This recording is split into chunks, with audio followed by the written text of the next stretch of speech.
मैं आपको 1995 में लेकर चलना चाहूँगी। गुरुजी अक्सर मुझसे कहा करते थे कि शुरू तो सुना। तो शुरुआत तब हुई जब हमें पता चला कोई बाबा आए हैं क्योर करते हैं। विश्वास तो बिल्कुल नहीं हुआ कि बिना कुछ लिए दिए ऐसे कोई किसी की बीमारियां या किसी का कोई दुख कैसे कोई ठीक कर सकता है। तो उस जमाने में जब गुरुजी के बारे में ज्यादा लोगों को पता नहीं था, तब गुरुजी अपने जलंधर के डेरे से दिल्ली आए लोगों का कल्याण करने के लिए। ये उस जमाने की बात है जब कोई बड़े मंदिर और दुगरी मंदिर की स्थापना नहीं हुई थी। तो जहाँ गुरुजी थे हम लोग गए और गुरुजी ने बोला कि अपनी गाड़ियाँ मेरे पीछे लगा लो, मैं कहीं जा रहा हूँ और वहाँ तुम भी आ जाओ। तो हम जब उनके साथ साथ पीछे गए तो वो किसी के घर लेकर गए और वहाँ पे मैंने देखा कि बहुत सारे लोग हैं, सब जमीन पे बैठे हुए हैं। हालांकि किसी के घर का ड्राइंग रूम डाइनिंग रूम था। मैंने यही दिल में सोचा कि मेरी टांगें बहुत दर्द करती हैं, मैं बिल्कुल भी ज़मीन पे बैठ नहीं पाती थी। मैं एक कोने में जाके खड़ी हो गई। गुरुजी तुरंत अपने दरवाजे को खोल के कमरे के और सीधा मेरी तरफ आए और इशारा करा हाथ से खड़े होने को। तब मुझे रियलाइजेशन हुई कि मैं कब थक के बैठ गई, मुझे पता भी नहीं था। तो उन्होंने बोला कि 10। तो मैंने अपने बेटे का शुरू करा बताना, क्योंकि मैं गई अपने 7 साल के बच्चे के लिए थी जिसको हर महीने बुखार आता था और उसका गला बहुत खराब रहता था। कोई डिटेल नहीं मैंने उनको दी थी, लेकिन सिर्फ इतना बोला था कि गला खराब है। उन्होंने वहीं पे वो बात मेरी आधी अधूरी छुड़वा दी और उन्होंने बोला कि अपनी बता, उसकी छोड़। मैंने बोला जी मेरी टांगें बहुत दर्द करती हैं। उन्होंने कहा यहाँ इतनी देर तू बैठी रही, तुझे दर्द हुई? तब मैंने रियलाइज करा कि कोई दर्द ही नहीं थी। और उसके बाद उन्होंने फिर बेटे का पूछा और बच्चे का जब उन्होंने दोबारा पूछा तो मैंने सिर्फ इतना बोला कि जी गला खराब रहता है। उन्होंने बोला तुम्हारे घर वाले सारे चावल खाना पकाना बंद कर दो और इसको सोने का ओम बना दो। तो अब 2 चीजें मेरे दिमाग में आई कि इतने छोटे बच्चे को सोने का ओम, तो इसका मतलब सोने की चेन। तो मुझे माइंड रीड करके उन्होंने ये बोला पीले धागे में पहना दियो। फिर मैंने देखा कि ये बात तो मैंने बाहर बोली भी नहीं उनको। फिर धीरे से मैंने उचक के उनके कान में बोला कि जी जॉइंट फैमिली है, मतलब मैं अपने आप को मना कर सकती हूँ चावल ना खाने से, मैं बाकियों को कैसे क्या बताऊंगी, क्योंकि उस समय इतनी ममता नहीं थी। उन्होंने जवाब दिया तू, तेरा घरवाला, तेरे दोनों बच्चे सारी उम्र न चावल खाएंगे न बरतेंगे, और हम नहीं करते। उस दिन गुरुजी ने और भी बहुत सारी ब्लेसिंग दी मुझे बोला गया तेरा स्कूल है। मैंने बोला नहीं, आपको गलत फहमी हुई है, स्कूल मेरी मदर चलाती है, मेरा कोई स्कूल नहीं है। उन्होंने बोला नहीं, मैंने देख लिया है और बहुत बढ़िया चल रहा है और तुम्हारा है।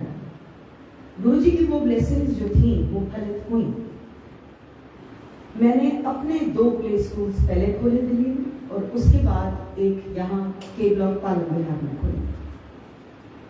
वो जैसे चला वो गुरु की बख्शीश, उसमें वो क्या मेरा कल्याण और मेरे परिवार का कर रहे हैं ये हमें भी नहीं पता। गुरुजी उस दिन और भी उन्होंने काफी सारी चीजें बताई जो जिंदगी में जैसे जैसे हम आगे चले हमने देखा कि हर चीज सच थी और हर चीज वैसे ही हुई जैसे उन्होंने बताई थी।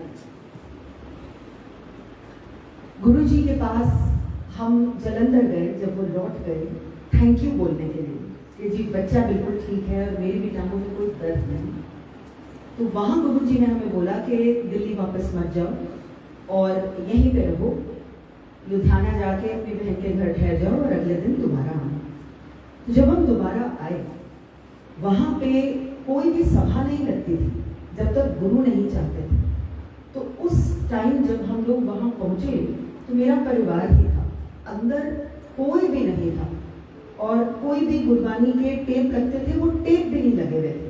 लेकिन गुरुजी पूरा अपनी पोशाक पहन के, अपने जो चोला पहनते थे वो पहन के अपनी सीट पे बैठे बैठे और इंग्लिश में उन्होंने मुझसे बात करी। And believe you me, it was faultless English. उस इंग्लिश में जरा भी पंजाबी टच नहीं था। ही वॉज वेरी लर्नेड, ये बाद में पता चला हमें। Said, Auntie, you are late. What were you doing all this while? Wait, I'll tell you. और उसके बाद उन्होंने हिंदी में बोलना शुरू कर दिया। मैंने क्या खाया, मैं कौन से कमरे में गई, मैंने किससे क्या बात करी 1 घंटा पहले, एक एक सीक्वेंस बिल्कुल उसी तरह से था जैसे वाकई हुआ था। और मेरा मुंह खुले का खुला रह गया कि ये कौन है। मैं तो चल कहाँ रही हूँ, खा कहाँ रही हूँ, और इनको एक एक चीज यहाँ पता है। तो गुरु जी ने जब अपने खुलासे करने होते थे वो कुछ धीरे से कह जाते थे या कुछ पहले बता जाते थे, और जब हम वो चीज देखते थे तो समझ आती थी कि ये साधारण इंसान तो है ही नहीं। उस दिन गुरु जी ने बहुत सारी रोटियां परोसी। कोई नहीं था मंदिर में सिवाय मेरे परिवार के, तो एक थाल गुरुजी खुद लाए किचन से और उन्होंने हमारे सामने रखी। तो मैंने देखा मेरे छोटे से बच्चे इतनी सारी रोटियां तो नहीं खा पाएंगे, तो मैंने काफी वापस करना चाहा। उन्होंने मेरे हाथ से छीन के उसको जोर से थाल पर पटका और इंग्लिश में बोला, खा, ये तेरी दवाई है। उसके बाद मुझे समझाया गया कि जो भी वो चाय प्रसाद और लंगर में देते हैं, ना उसमें हमें बढ़ोतरी करनी है, ना उसको हमें घटाना है। हमारा लंगर जो है, गुरु आप अपनी मौज से बांटते चले जाएं आपको 4 बार 5 बार, वो अलग बात है। लेकिन जब हमें वो लंगर मिलता है तो ना हम उसमें से कुछ घटाएंगे, ना उसमें हम कुछ जोड़ेंगे। जैसा गुरु जी ने बोला कि तुम्हें नहीं पता कि मैंने क्या तुमको नाप तोल के ब्लेसिंग दी है, तुम अगर उसमें से आधा करते हो तो तुम्हारा आधा हो जाता है। तो इसीलिए आप वो चीज ग्रहण कर लें। जैसा मुझे बाद में बताया गया कि कभी अगर चावल मेरे प्रसाद में आता है तो उसको कभी भी पदार्थ की नजर से नहीं देखना, उसको सिर्फ प्रसाद की नजर से देखना। जैसे बाकी चीजों को देखोगे, ये नहीं बोलना ये दाल है, ये सब्जी है, ये रोटी है, ये चावल है। उसको सिर्फ प्रसाद की नजर से देख के ग्रहण कर लेना। तुम्हें नहीं पता कि तुम्हारे अगले आने वाले साल या तुम्हारे पता नहीं और कितने आगे आने वाले सालों को मैं कब ब्लेस कर रहा हूं। तुम्हें ये भी नहीं पता कि मैं तुम्हारे को या तुम्हारे परिवार के कौन से सदस्य को ब्लेस कर रहा हूं जब तुम खाते हो। और जब मेरी सभा में, मेरे मंदिर में जब तुम खाते हो तो वो आपकी दवाई, बाहर लेके जाओगे तो वो मिठाई। तो ये उस जमाने में बोली हुई बात है कि जहां तक हो, पहला ये असूल है कि जब आप मंदिर जाते हैं, आप किसी सत्संग में जाते हैं और गुरु की वहां गद्दी लगी होती है, आप एक मंदिर समान वो जगह बन जाती है, तो वहां का प्रसाद वहीं ग्रहण करें जैसा गुरु जी ने बताया। उन्होंने बोला कि जब मैं सभा में बैठता हूं तो मेरा एक प्रोसेस चलता है। ये अंग्रेजी का शब्द उन्होंने इस्तेमाल किया सभा के लिए, अपने कल्याण के लिए, कि मेरा जो प्रोसेस चलता है उसमें सभा में मैं चाय प्रसाद और लंगर देता हूं, और लंगर में हमेशा एक मीठा पहले रखता। कभी भी चाय प्रसाद के साथ कोई भी स्नैक्स नहीं सर्व होते थे जब सभा लगती थी। जब सभा नहीं होती थी और गुरुजी जैसे बड़े मजाक से कहते थे, मेरे ऑफ डे, जिस दिन उन्होंने सभा नहीं लगाई, उस दिन अगर किसी को उन्होंने बुला लिया और अपनी मौज से लड्डू समोसा दे दिया तो वो अलग बात थी। प्रोसेस के लिए उन्होंने कहा कि जब तुम मेरे सामने आते हो, मैं तुम्हारा आगा और तुम्हारा पीछा सब कुछ मेरे सामने बिल्कुल क्लियर होता है। तुम्हारे साथ आगे जिंदगी में क्या होने वाला है, तुम क्या करके आए हो, मुझसे कुछ छुपा नहीं रहता। और जहां पे भी मैं ठीक समझता हूं, मैं वहां उस चीज को, उस हादसे को मैं ठीक करता हूं। अगर आगे कुछ भी ऐसी चीज है जो आपको नहीं फलेगी, गुरु पहले ही उसको हटा देते हैं। इसीलिए अपना चाय प्रसाद और अपना लंगर आप पूरा ग्रहण करें। मेरा बच्चा एक बार किसी के साथ बैठा था, बाकी 3 जनों के साथ, क्योंकि उस जमाने में 4 की थाली आती थी। मैं उसके साथ वाली थाली में बैठी थी। वो छोटा था और उसने एक रोटी उठा के मुझे देनी चाहिए। पीछे से गुरुजी आ गए। उन्होंने बोला नहीं, जो इसके साथ बाकी 3 बैठे हैं वो इसकी मदद कर सकते हैं। अगर इससे खत्म नहीं हो रहा तो दूसरी थाली में बैठी है, अपनी ब्लेसिंग्स तू ले, वो अपनी लेगा, ट्रांसफर की कोई जरूरत नहीं है। उसको जिस चीज की जरूरत है मैं दे रहा हूं और वो बाकी 3 उसकी मदद कर सकते हैं। तो ये भी गुरुजी ने ही बताया। हमें ये बताया गया जब हम जलंधर गए कि जिंदगी का घोड़ा अगर मुझे दो तो मैं बिल्कुल सीधा हाँकूंगा। गुप्त पाठ और गुप्त दान किया करो। एक हाथ को ना पता चले कि दूसरे ने क्या दिया, कहां दिया। गुप्त पाठ के लिए उन्होंने ये बोला कि पाठ का कभी भी ऊंचा उच्चारण नहीं। हमें अपने कमरे में उन्होंने बुलाया और बोला ओम नमः शिवाय, शिव जी सदा सहाय, ये कहा करो। और शिव वो मैं हूं। जब मुझे पहली बार ये कानों में बात पड़ी तो मैं वाकई में इस अचंभा में थी कि ये एक इंसान होके अपने आप को शिव कैसे बता रहे हैं। लेकिन जैसे जैसे समय बीता मेरे लिए वो शिव, वो महाकाल, महादेव, आप कुछ भी कह लीजिए, किसी भी तरह से मेरे लिए, मेरे परिवार के लिए वो भगवान। गुरु जी ने अपने जो नज़ारे दिखाए और जो हमने देखा कि लोगों का कितना कल्याण होता है, कितना कल्याण। गुरु जी के इंग्लिश के वर्ड्स थे, health is your real wealth. जो आपकी सेहत है वो आपके लिए बहुमूल्य है। हम अपने दिनचर्या के लिए, अपनी रोज की जिंदगी जीने के लिए दिमाग में पैसा लेके घूमते हैं। इंसान है, क्योंकि एक दाल रोटी सब्जी भी पैसे से ही खरीदी जाती है। तो वो दिनचर्या जो हमें चाहिए, वो कमाई जो हमें चाहिए, वो गुरु पे ही छोड़ देनी चाहिए।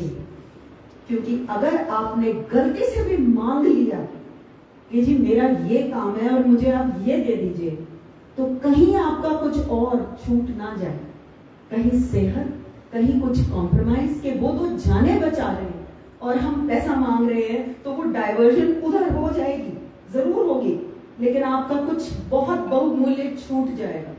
इसलिए जैसे चल रहा है, जैसे ब्लेस उन्होंने किया, उनके शब्द थे साईं इतना दीजिए जामे कुटुंब समाई।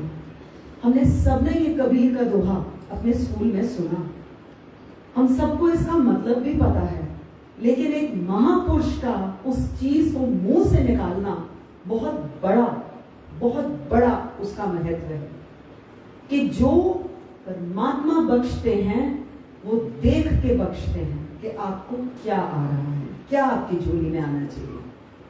बहुत एक्सेस भी अच्छा नहीं होता। हालांकि गुरुजी हरेक का देख के बख्शते हैं, हरेक को जो जरूरत होती है उनके हिसाब से वो जरूर देते हैं।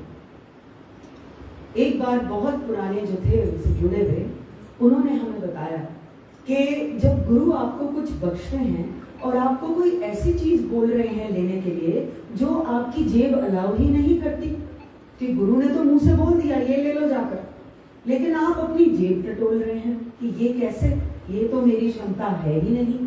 तो उन्होंने बताया कि आपको तो कुछ दिख भी नहीं रहा, क्या पता किसी अस्पताल में आपने वो फीस देनी है वहां, और वो आप ही के ऊपर उसको मोड़ रहे हैं कि आप ये चीज ले लें, पैसा तो आपका उतना खर्च हो ही जाना है। अब चाहे अस्पताल के बिस्तर में जाके और वहां पे आप खर्चा करिए, या जो गुरु बोल रहे हैं चुपचाप उनकी बात मान लीजिए। जो भी बोला वो मानो, जैसे भी उन्होंने आगे लेके जाना है वो उनको पता, जो हुक्म दिया उसको अपनी तरफ से पूरा किया। जो गुरुजी ने बताया वो अपनी मौज से बताया, क्योंकि वो कहते थे पूछना नहीं होता, काम उल्टा हो जाता है। तो जो भी उन्होंने बताया, एक बार फिर मैं जलंधर आपको लेके चलूं, वहां पे हम नए थे और काफी सारे लोग आए पुराने। तो गुरुजी ने उनको बोला कि मैंने तुम्हारे ऊपर जो जो कल्याण करे हैं तुम इन सबको बताओ। तो 1, 2, 3 जनों से हमने सुना। गुरुजी हम 10 लोगों के साथ जमीन पे ही बैठे हुए थे। मेरे हस्बैंड ने उनको पूछा, गुरुजी आपको नहीं लगता कि आप अपनी वडियाई करा रहे हो? Don't you think it's very pompous? आप एक को बोल रहे हो जितने कल्याण मैंने तुम्हारे करे तो इनको बताओ। गुरुजी ने स्माइल करके बोला, नहीं, मेरे कल्याण करने के तरीके भतेरे हैं और इतने भतेरे तरीकों में से एक ये भी है, जो बोलता है उसका भी भला, जो सुनता है उसका भी भला, दोनों तरफ मेरी ब्लेसिंग्स चल रही होती हैं। पता करना तुम्हारा काम नहीं, तुम अपनी ब्लेसिंग्स लो। तो हमें ये बताया गया कि जो जो कल्याण गुरु महाराज ने हमारे ऊपर किए, हमें वो दूसरों को बताने हैं। उसमें हमारी अपनी ब्लेसिंग्स छुपी हुई हैं। और जब हमें ये पता चला बाद में कि मेरे फादर को लिम्फोमा था, कैंसर, लिम्फ ग्लैंड्स का, 1997 की बात है, तो गुरुजी आए हुए थे और अस्पताल वालों ने उन्हें 3 महीने दिए जीने के लिए। मेरे फादर बहुत साल 2025 तक जिंदा रहे और उनके जिस्म में कहीं भी कैंसर नजर नहीं आता था, क्योंकि गुरुजी ने अपने आप बिना हमारे कुछ बोले ये कहा था कि तेरे पापा का कैंसर ठीक कर दिया है मैंने, जबकि हमने बोला भी नहीं था उनको कि उनको अस्पताल वालों ने ये बताया। मेरी माँ शिरडी साईं भक्त, हम सारे शिरडी साईं भक्त, हमें बाबा के सिवा और कुछ भी नजर नहीं आता। गुरुजी ने ये बताया कि शिरडी साईं और वो एक ही ज्योत है। फिर उन्होंने आगे बताया कि जितनी भी डेटीज हैं, जितने भी आप नाम हैं भगवान के, भगवान एक है। उन्होंने मुझे कहा तुम कहीं भी जाके अरदास करिए, किसी भी जगह, तेरी सारी अरदासें एक ही भगवान को आगे परवान होती हैं। लेकिन फिर उन्होंने अपने जो हमारे ह्यूमन दायरे हैं, जो हमारी अलग हमारे जो सेक्शंस हैं जिससे हमारी पहचान है, वो चीज़ उन्होंने बरकरार रखी और वो चीज़ उन्होंने बताया कि आपको अपने उसमें फॉलो करना है, चाहे वो रिलीजन हो, चाहे आपके बिलीफ्स हो। तो गुरुजी ने कभी भी किसी का भी धर्म तोड़ने के लिए उनको नहीं कहा, कभी भी उन्होंने किसी को फोर्सफुली कुछ करने के लिए नहीं बोला। He used to say and we have to follow. अगर आपने फॉलो किया तो वो आपने अपना ही भला करा लिया। मैंने गुरुजी से एक बार पूछा, मैंने कहा गुरुजी आप अखबारों में नहीं देने देते, आपके ही हुक्म से टीवी पे कोई प्रचार नहीं आपका होता, आप मैगजीन में भी नहीं आने देते, तो महाराज ये किस तरीके से फिर आपकी ये जो इतने भी आप कल्याण कर रहे हैं लोगों को कैसे पता चलेगा? तो उन्होंने हंस के बोला कि ये जो संगत करते हो ना, मेरी सत्संग करने को वो संगत करना कहते थे। जब खड़के तुसी सुनाओगे, जब आप सुनाओगे किसी दूसरे को, तो मेरी जो ब्लेसिंग्स हैं वो ट्रैवल करती हैं। तो मेरी ब्लेसिंग्स जिस तरीके से ट्रैवल कर रही हैं वो तुम्हें भी नहीं पता कि वो किस तरीके से ट्रैवल करती है।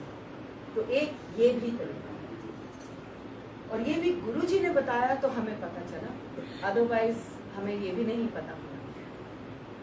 मेरी माँ को बहुत हाई डायबिटीज थी, जो कि गुरुजी ने बहुत साल उनको संभाला और बहुत अलग अलग रिपोर्टें मेरी माँ की आती थी। Suspected tuberculosis of the small intestine, rectum colon cancer, जो एक लंगर खाने से ही वो गायब हो जाती थी अगले दिन।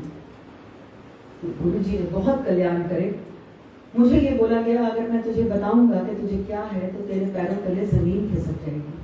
मैं बहुत कुछ देख चुकी थी, बहुत लोगों का देख चुकी थी, इसलिए मैंने उनको हाथ जोड़े और बोले कि गुरुजी आप ना मुझे कुछ भी नहीं बताना, मुझे कुछ भी पता नहीं करना, आप बस मुझे ठीक कर देना। तो उन्होंने बोला कि 5 साल नो दर्शन, मेरे पास ना आएगी, ना मुझे फोन करेगी, ना ही किसी को बताएगी ये मेरा हुक्म है। तो only my husband later came to know, but और किसी को नहीं बताना। जब 5 साल पूरे हो गए तो मैंने उनसे अरदास करी, महाराज मेरा बहुत मन करता है लेकिन मैं किसी से आपकी कोई भी तस्वीर नहीं मांगूंगी, मेरा दर्शन करने को बहुत मन करता है। एक मैगजीन मेरे हस्बैंड लेते थे, उसी मैगजीन में गुरुजी की फोटो छप के आई, जो गुरुजी ने ही बाद में बताया कि उन्हीं के हुक्म से आई। जिसने भी वहां डाली उसकी इतनी हिम्मत नहीं थी कि वो अपने आप वो चीज कर जाता। तो बाद में मुझे बताया गया कि तूने मांगी थी और मैंने दी। मुझे एक दिन, मेरे 2 स्कूल ऑलरेडी चालू हो चुके थे, प्ले स्कूल। तो जब मैं अपने काम से वापस आई दोपहर को, मेरा सांस उखड़ गया और मैं बिल्कुल ब्रीद इन ब्रीद आउट नहीं कर पा रही थी। मेरी मदर इन लॉ की डेथ हो चुकी थी और घर में मेरा बेटा, मुझे बाद में बताया गया, ऑक्सीजन सिलेंडर लेने के लिए पास के अस्पताल में भागा, बेटी नेबर के भागी, घर के मेंबर इधर उधर हेल्प करने की कोशिश कर रहे थे। तो उतने में एक फोटो गुरुजी की आई थी। जब 5 साल पूरे हो गए थे, वो पन्ना निकाल के मैंने रख लिया अपने बेड साइड ड्रॉर में। मैंने वो निकाला और सिर्फ इतना बोला, गुरुजी मैनू साह नहीं आ रहा, मुझे सांस नहीं आ रहा। बड़ी अजीब सी एक सेंसेशन हुई मेरी गर्दन के पीछे और एकदम से सांस आया। फिर भी मैं एक अस्पताल ले जाई गई, वहां ऑक्सीजन का मास्क लगा हुआ था अस्पताल के बिस्तर पे। मैंने ये सोचा कि जब मेरा अंत आया, ना मेरा घर वाला काम आया, ना मेरे माँ प्यो, ना मेरे बच्चे, ना कोई हो, सिर्फ मेरा गुरु काम आया। जब मैं गुरु जी के आगे खड़ी थी तो उन्होंने बोला, क्यों फिर, ना घर वाला काम आया, ना माँ प्यो, ना बच्चे, ना कोई हो, तेरा गुरु काम आया, ये तेरी सेकंड लाइफ, तू ऐश कर। और बाद में ही टुक मी असाइड और मुझे उन्होंने अलग से बताया, गुरु जो होते हैं वो युगों युगों के भेजे होते हैं अपनी कमाई से। वो चाहें तो वो किसी को भी जीवन दान दे सकते हैं और मैंने तुझे वो दिया। तो ये उनकी एक रहमत है मेरे ऊपर। बहुत उन्होंने मेरे ऊपर दया दिखाई और मुझे अपनी शरण में रखा और मेरे को एक जीवन दान दिया और तभी मैं यहाँ आज खड़ी हूँ और ये आपसे शेयर कर सकती हूँ। गुरु जी को जो भी नए हैं, जिनको अभी पता चला गुरु के बारे में, मैं थोड़ा सा आपको फास्ट फॉरवर्ड कर देना चाहूंगी ये कह के कि गुरु जी के साथ गुरु जी ने ही कहा था, डायरेक्ट कनेक्शन बनाइए। आपको किसी इंसान की जरूरत नहीं गुरु को कुछ बताने के लिए। जहां तक हो सके मटीरियलिज्म ना मांगे, उनको पता है कि आपकी क्या कमी है, वो जरूर भरेंगे। मांगे मत। वो कहते थे, मांगना मैंने मना नहीं किया, लेकिन मैंने रोका जरूर, इसलिए कि तुम्हें नहीं पता कि तुम्हें कितना चाहिए। मैं तो तुम्हारे आगे, बच्चों के भी आगे ब्लेस करके तुम्हें दे रहा हूँ, लेकिन तुम मांग के अपना आधा कर दोगे। जो आ रहा है तुम्हारी तरफ वो तुम रोक लोगे, क्योंकि तुम्हें पता ही नहीं, मुझे फिर उतना ही देना पड़ेगा। तो इसीलिए उनके ऊपर छोड़ देना चाहिए। जरूरत हर इंसान की होती है, कोई हम में से यहाँ ऐसा नहीं बैठा जिसको जरूरत ना हो। तो जरूरत सबको है, लेकिन गुरु को इतना औहदा जरूर दीजिए कि वो आपका ख्याल रख सके। और हमेशा एक दिमाग में चीज जरूर रखें, मैं आपसे ये पर्सनली शेयर करती हूँ, गुरु जाने बचाते हैं। इसीलिए जैसे मैंने एक छोटी सी चीज उनसे मांग ली और उसके लिए डांट भी खा ली थी, फोटो मांग ली मैंने गुरु की। मैं गुरु को गुरु से उनका असल मांगती। इसे चंगी चीज को मेरे को लेंदा नहीं, मैं तो यहाँ बैठा हूँ चंगी चीज देने के लिए, अच्छी चीज देने के लिए। लेकिन सब आते हैं, अपनी बीमारियां ठीक करा जाते हैं, अपने काम ठीक करा जाते हैं, अपनी नौकरियां लगवा जाते हैं, लेकिन कोई भी मुझसे असल नहीं लेता। असल है भगवान का नाम, जो मेरी समझ है।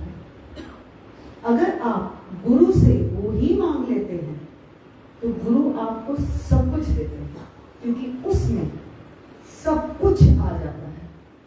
सब कुछ, आपके बच्चों की परवरिश, आपके पूरे खानदान की परवरिश, आपकी जेब में कितना है, सब कुछ उसमें आ जाता है। और गुरु जी ने कभी भी किसी के साथ कोई शर्तें नहीं रखी। He used to say, मैं फ्री विल के साथ इंटरफेयर नहीं करता। और एक बात उन्होंने और भी बोली थी कि अगर किसी पे गुरुओं की मौज आ जाए तो उसका जो लेख है ना, जो परमात्मा ने लिखा है, वो लेख मिटा के उनमें इतनी शक्ति है कि वो एक नया लेख लिख सकते हैं। तो इस गुरु को हम हल्के में ना लें, ये सब कुछ कर सकते हैं। और आप सही जगह जुड़े हैं, बहुत भाग्यशाली हैं आप कि आप इनकी शरण में हैं। कुछ बातें उन्होंने खुद जैसे बताई कि डॉक्टर अपना काम करेंगे, मैं अपना काम करूंगा। दवाई भी कब लगती है, जब मैं ब्लेस करता हूँ। तो जो डॉक्टरी इलाज है आपका, वो आप जारी रखिए। इसके साथ मैं एक पर्सनल एक्सपीरियंस आपके साथ ये बताना चाहती हूँ कि कई मर्जों के लिए आपको डॉक्टर की जरूरत भी नहीं पड़ेगी अगर वो इस तरीके से कल्याण कर गए कि मर्ज ही आपका गायब हो गया, तो फिर डॉक्टर क्या करेगा। उनमें वो शक्ति है। मैंने अपने फादर के साथ, मैंने अपनी मदर के साथ ये देखा, मैंने अपने साथ ये देखा कि वो मर्ज ही गायब हो जाते हैं और वो अपनी शक्ति से ठीक करते हैं। मेरी माँ ने एक बार सोचा कि कोई कोइंसिडेंस हुआ होगा और मुझे ये दिल्ली में बात बोली कि पापा का शायद रिपोर्टें गलत होंगी। मैं जब जलंधर गई गुरुजी के पास तो कापड़ पे जमीन पे बैठी थी और मेरे सामने आके खड़े हो गए और मुझे कहते हैं कोई कोइंसिडेंस नहीं होता, मेरी पूरी शक्ति लगती है, कह दियो अपनी माँ को। तो वो करते हैं और उनकी भी शक्ति लगती है। आज वो स्पिरिट फॉर्म में है, उनकी रूहानियत है, वो आज भी हम सब के लिए काम करते हैं और कर रहे हैं। गुरुजी ने पहले ही कह दिया था कि संगत बढ़ेगी। हम हंसते थे क्योंकि 25 से ज्यादा वो लोग अंदर आने नहीं देते थे उस जमाने में। हम कहते थे कैसे गुरुजी, आप ना अपना प्रचार करने देते हो, ना आप कुछ बताने देते हो बाहर, तो संगत कैसे बढ़ेगी। तो उन्होंने बोला ये तुम संगत करते हो ना, मेरे बारे में बताते हो ना, वो करो। तो उसके बाद हमने देखा कि लोग बढ़ने शुरू हो गए, उनकी मनता होनी शुरू हो गई। सिर्फ ये समझ में आया कि गुरुजी ने उनका कल्याण किया। मैं भी इंसान हूँ, मेरा भी विश्वास तब आया जब उन्होंने मेरे लिए कुछ किया। तो बिना कुछ करे हम इंसानों को नहीं शायद समझ आती, लेकिन वो मनता बढ़ती चली जा रही है क्योंकि लोगों का कल्याण होता चला जा रहा है। तो हम अपनी तरफ से जो कर सकते हैं हम वो करें जैसे गुरुजी ने बताया। जब उन्होंने हमारे घर आना था, उन्होंने पूछा कि जहां मुझे बिठाएगी रोशनी है? मैंने कहा हाँ जी है। जहां संगत बैठेगी वहां रोशनी है? मैंने कहा हाँ जी है। तो सबसे पहले रोशनी में बैठना जहां तक हो सके। दूसरा, जो आप गुरु को भोग लगाते हैं वही आप संगत को देंगे सेम। और चाय प्रसाद के साथ कोई स्नैक्स नहीं थे। और बाद में शब्द और जो गुरुजी भजन लगवाते थे वो उसके बाद फिर लंगर आपको मिलता है। गुरुजी ने एक दूसरी प्लेलिस्ट हमेशा रखी लंगर के समय। वो ये कहा उन्होंने कि इतनी देर किसी इंसान की वो नहीं है कैपेसिटी कि वो इतनी देर ध्यान में बैठ सके, और तुम्हें अपने घर भी तो भेजना है ना। तो वो जो मूड होता था, वो जो सेकंड प्लेलिस्ट होती थी, वो फोक सॉन्ग्स, टप्पे पंजाबी के या भजन, वो अलग ही फॉर्म में हो जाता था। तो उस लिस्ट का जो है वो एक अलग महत्व है क्योंकि वो गुरु के हुक्म से बनती थी। आप बहुत भाग्यशाली हैं। मैं जितनी मर्जी बार इस बात को बोलूं, मैं शायद वो कन्वे ना कर पाऊं, लेकिन आप बिल्कुल सही जगह सही महापुरुष के साथ उनकी चरनी लगे हैं। जब गुरु जी के बारे में आप दूसरों को बताते हैं तो उसकी ब्लेसिंग्स आपको भी मिलती है। आप भी ब्लेस्ड होते हैं और रोज एक नया दिन है, हमें भी रोज ब्लेसिंग्स चाहिए। तो आप खुश रहें और खुशहाल रहें। जय गुरु।